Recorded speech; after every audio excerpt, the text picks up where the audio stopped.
Hi, welcome to my YouTube channel, Pyrography Made Easy. I'm Brenda. In this tutorial episode, I'm going to explain how to create the Apple Blossoms artwork, which is the first in my Wallflowers series.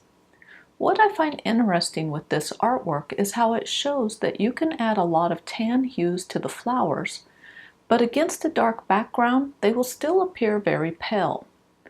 During the tutorial, there will be terms I use like circular motion. If you are unfamiliar with my terminology, in the comments below I put a link to a tutorial that explains them. There is a written tutorial and a free pattern on my website for this artwork. The written tutorial will cover a few items that I'm not going to cover here, like prepping the wood.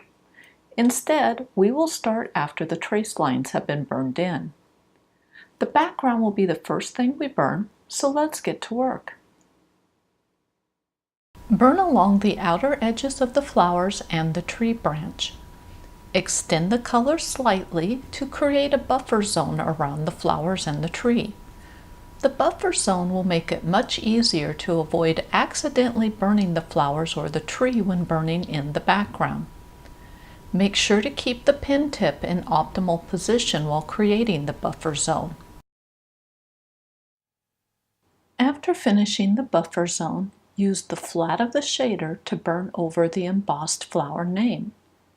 The embossing was created by firmly pushing a micro writer pen tip into the wood.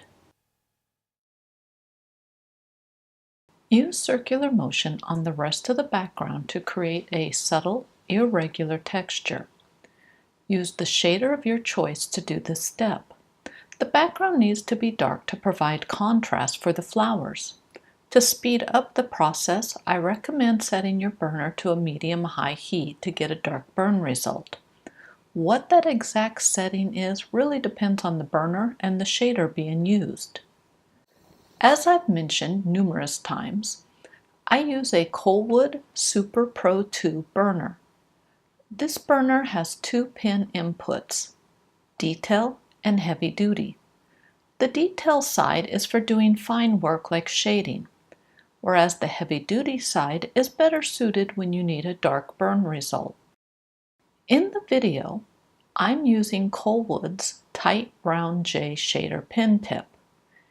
If I use the detail side of the burner, I would need to have the heat setting close to 5 to get the dark background. Using the heavy-duty side means that I can reduce the heat setting to 3.5 and get the same level of darkness. With the background done, we will burn in everything except the actual flowers. So this step will cover the tree branch and all of the greenery. Well, let's get back to work. Use circular motion to burn in the short stem the blossoms are attached to. Make sure to keep the stem several shades lighter than the background so it is easily seen. Also, apply a layer of circular motion over the entire tree branch. Since the branch isn't in shadows, make it several shades lighter than the stem. Darken up the branch near the halfway mark by either reburning another layer of circular motion or slowing down your hand speed to get a darker burn result.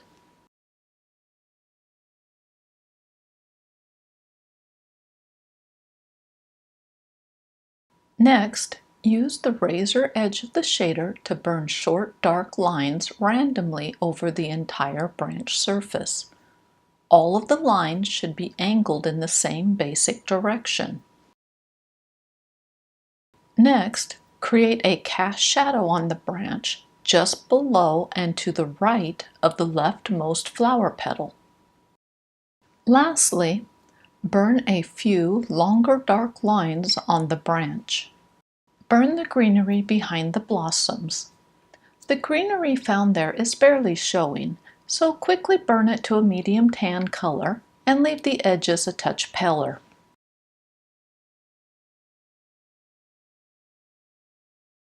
With the little leaf, burn the vein line down the center of it, then fill in the leaf to a medium tan color. Burn in the leaves around the flower bud. The color should be darker next to the bud and fade at the edges. The leaves provide a little visual interest and give the flowers something to rest on so they don't look like they're floating in space. If you examine the reference photo, the leaves don't have a lot of detail on them, so I kept the leaves pretty simple. I was basically after a general impression of leaves and nothing more.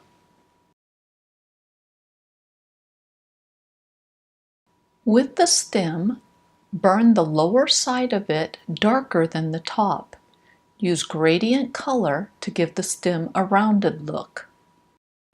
Finish darkening up any leaves, if needed, so that they are all similar in color.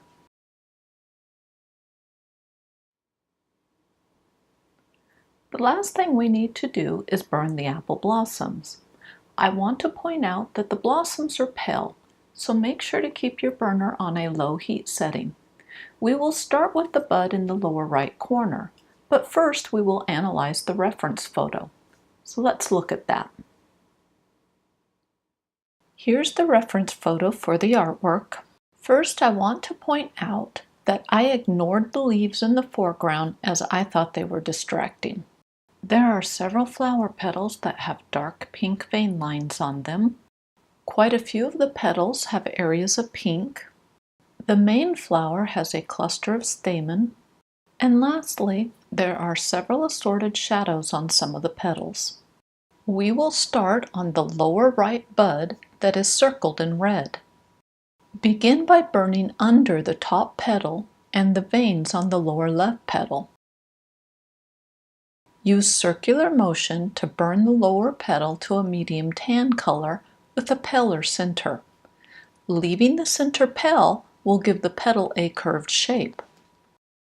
With the next petal, burn it to a tan color with a slightly darker base. Darken the tiny petal to a mottled dark tan color. With the lower right petal, darken the top of it, then rotate the wood and darken along the edge where it touches adjacent petals. Lightly burn in the front edge of the top petal. Then burn in the cast shadow along the back of it.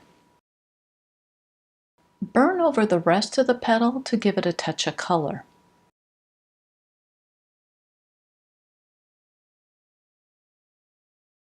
Now we'll burn in the two petals and the bud circled in red.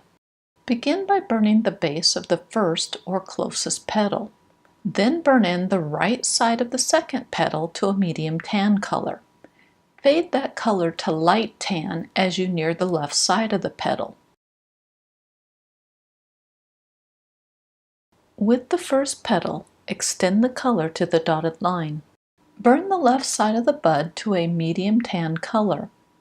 This bud has pink sides with a white top, so the sides should be medium tan in color that fades to light tan at the top of the bud. Lightly burn over any unburned areas on the petals to give them a touch of color. The next flower we'll burn in is the partially open flower on the right that is circled in red. Start with the left petal and burn the pink spot so that it is medium tan in color. Then burn along the lower edges of the petal, making them light tan in color. Let that color fade to pale tan along the top of the petal. With the right petal, burn in the shadows marked with the dashed lines on the pattern. Burn the shadows so that they are medium to dark tan in color. Make sure that the dashed lines are not visible when you're done. Next, burn along the base of the petal until it is medium tan in color.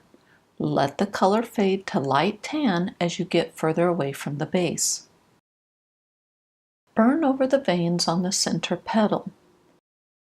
Then fill in the curved shadow area above the dotted line on the pattern. Let the color fade to pale tan at the top of the petal. Then burn the shadow along the left edge of the petal. Also, burn the base of the petal to a tan color.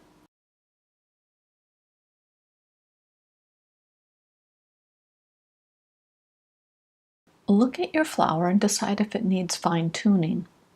I decided some areas of my flower petals needed to be darker, especially in areas where the dashes were still visible. And now we will burn the tiny petal tips circled in red. First, burn in the topmost petal to a dark tan color that fades a touch along the upper right edge. With the next petal, burn it to an overall tan color and then darken along the base. The main flower, circled in red, is our last flower to burn in. Begin by burning in the cast shadows from the stamen on the petal. Then, burn in the curled tip at the end of the petal. Lastly, burn the rest of the petal to a light tan color. With the next petal, start with the small shadow at the top of the petal, and then burn in the large shadow on the petal. The large shadow is fairly uniform in color.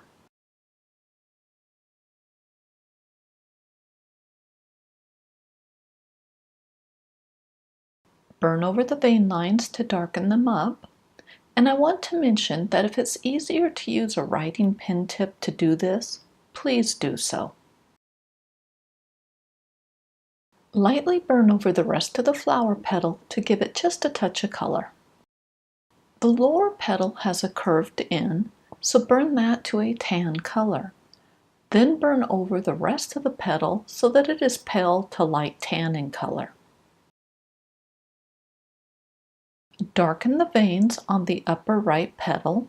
Burn in the shadows along the lower half of the petal. Then burn in the shadows on the upper portion of the petal. Continue to work your way around the petal, burning in the shadows as marked on the pattern. Look at the reference photo and notice the pale spot on the upper shadowed area. I marked the spot with a red arrow. As you burn in the shadow, make sure to avoid this spot. Also, notice how much darker the shadows are along the lower half of the petal area. Again, I marked the area I'm talking about with red arrows.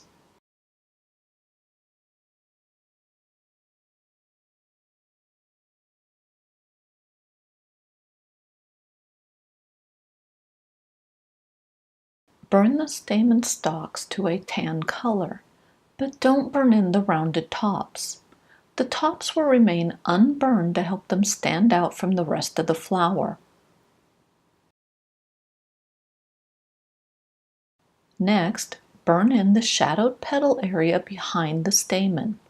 Make sure to burn the shadow darker than the stamen so the stamen will stand out. Extend the color on the petal to the dotted line. Shade the left side of the petal to a tan color, and then lightly burn over the rest of the petal so that it is pale tan in color.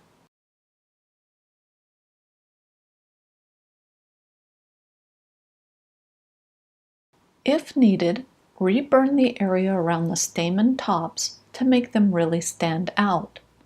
Also, make sure that the shadows on the petal are darker than the stamen stalks. The stamen tops should remain unburned so that they will be the lightest area on the entire flower. We are all done. I hope I was able to explain the artwork in an easy to understand way. One of my goals with this artwork was to show you the importance of contrast.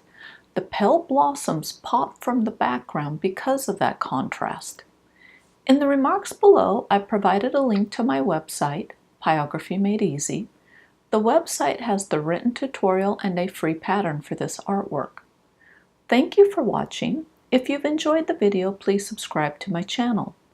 I have a new video every Tuesday, and at least once a month, if not more often, I post a tutorial video. See you next week.